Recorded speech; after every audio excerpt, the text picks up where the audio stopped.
Embankan ikan lome lagi wak.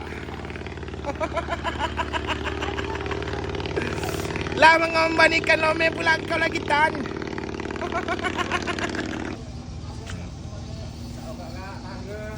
Ada banyak lagi juga wak beli lome dia wak. Embankan kuali.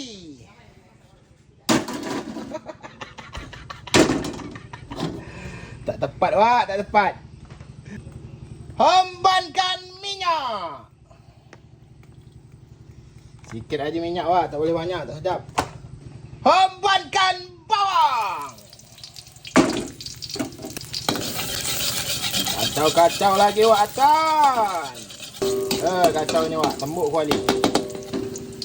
Embankan lada. Dah, gula lome kuah kuning ni wak. Embankan kuah. Embankan air asam. Embankan mecin. Embankan garam. Embankan daun limau, daun kunyit. Tengok wak, kawan kita lah nunggu wak. Nunggu lome je masak lagi wak. Embankan lome. Dan di sini kita tengok ikan lome gulai kuah kuning kita sudah masak. Gila. Menyala wak ai.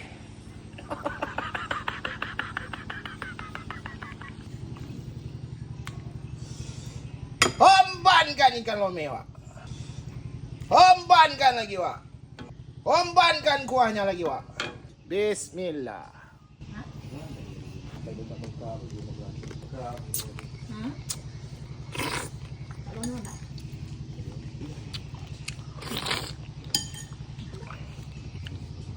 Gila wak, bapak-bapak lemak.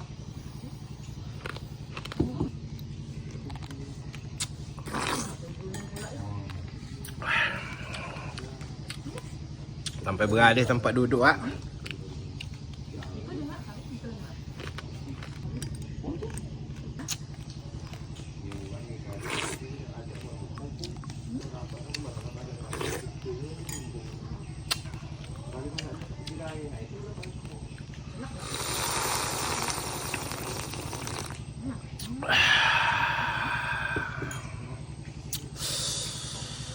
Gila wak.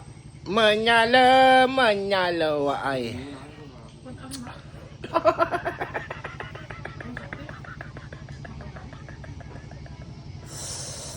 Menyang lagi kepala aku wak. Berpeluh wak, berpeluh.